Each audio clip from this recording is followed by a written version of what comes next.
આજના આ ખાસ વિશ્લેષણમાં સ્વાગત છે.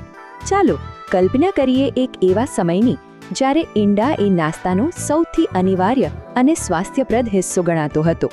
પણ પછી અચાનક જ ડાયટ અંગેની ચેતવણીઓએ રાતોરાત ઈંડાને વિલન સાબિત કરી દીધું, ખાસ કરીને તેના પીળા ભાગને. દાયકાઓ સુધી બસ એવો જ ડર રહ્યો કે ઈંડા હૃદય માટે જોખમી છે. આજે આપણે આ જ લાંબા સમયથી ચાલી આવતી ચર્ચા પર સીધી વાત કરવા જઈ રહ્યા છીએ. શું ઈંડા ખરેખર નુકસાનકારક છે કે પછી આ માત્ર એક ખૂબ મોટી ગેરસમજ હતી? ચાલો પરંપરાગત માન્યતાઓ અને આધુનિક વિજ્ઞાનના પુરાવાઓ વચ્ચેની આ રસપ્રદ સફર શરૂ કરીએ. હવે સૌથી પહેલો અને સ્વાભાવિક સવાલ એ થાય કે શું ઈંડા ખાવાનો સીધો અર્થ શરીરમાં કોલેસ્ટ્રોલનો વધારો જ છે? વર્ષો સુધી લોકોમાં એવો ડર વ્યાપેલો હતો કે ઈંડાનું સેવન કરવાથી હાનિકારક કોલેસ્ટ્રોલ અચૂક વધે જ છે. આ ડર એટલો બધો હતો કે લોકોએ માત્ર ઈંડાની સફેદી ખાવાનું અને પીળા ભાગને સીધો કચરા પેટીમાં ફેંકી દેવાનું શરૂ કરી દીધું હતું.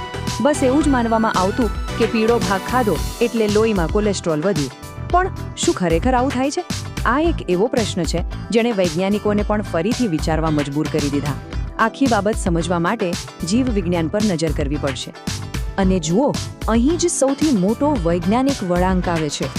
લોકપ્રિય માન્યતા એવી છે કે ખોરાકમાં રહેલું કોલેસ્ટ્રોલ સીધું જ લોહીમાં ભળી જાય છે.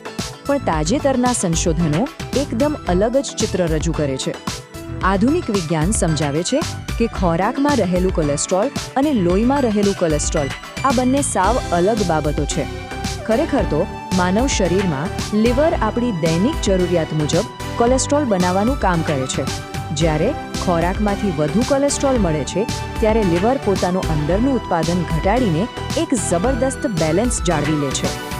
આ જ કુદરતી સિસ્ટમને કારણે મોટાભાગના સ્વસ્થ વ્યક્તિઓમાં ઈંડા ખાવાથી લોહીના કોલેસ્ટ્રોલ પર કોઈ મોટી કે નકારાત્મક અસર થતી જ નથી.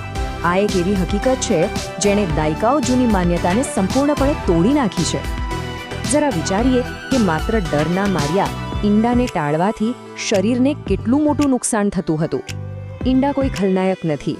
હકીકતમાં તે કુદરતનું એક અદ્ભુત સુપરફૂડ છે. તે ઉચ્ચ ગુણવત્તાવાળા પ્રોટીનનો એકદમ ઉત્તમ સ્ત્રોત છે જે સ્નાયુઓના નિર્માણ માટે જરૂરી છે. એટલું જ નહીં, તેમાં મગજના વિકાસ અને યાદશક્તિ માટે અત્યંત જરૂરી એવું કોલિન નામનું તત્વ ભરપૂર માત્રામાં હોય છે. આ ઉપરાંત આંખોના સ્વાસ્થ્ય માટે લ્યુટીન અને વિટામિન બી કોમ્પ્લેક્સ જેવા અસંખ્ય મહત્વપૂર્ણ પોષક તત્વો તેમાં સમાયેલા છે.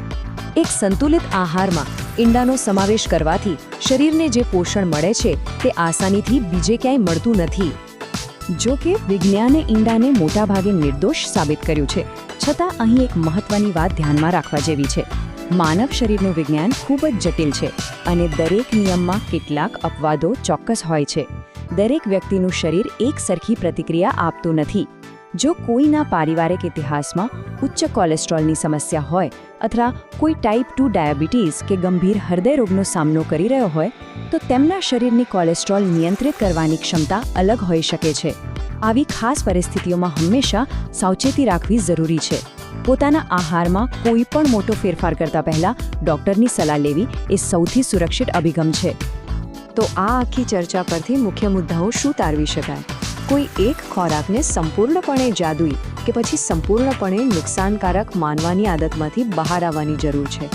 ઈંડા મૂળભૂત રીતે પોષક તત્વોથી અત્યંત સમૃદ્ધ ખોરાક છે અને મોટાભાગના સ્વસ્થ લોકો માટે તેનું નિયમિત આહારમાં સમાવેશ કરવો એકદમ સુરક્ષિત છે.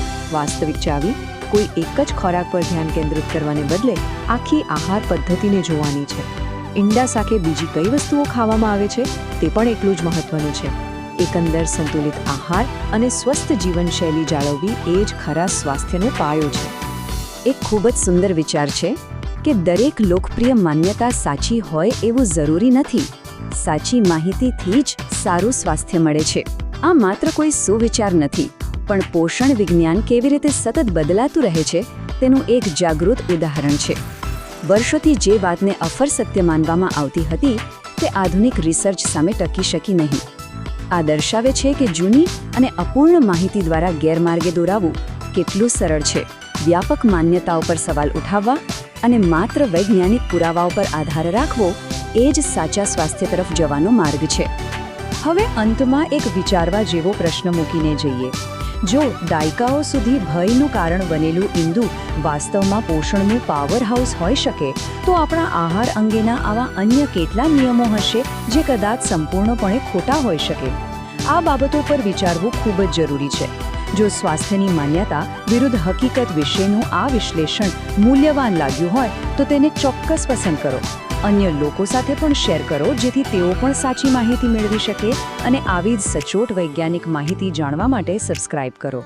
સાચી જાણકારી મેળવવી એ જ સ્વસ્થ જીવન તરફનું શ્રેષ્ઠ પગલું છે.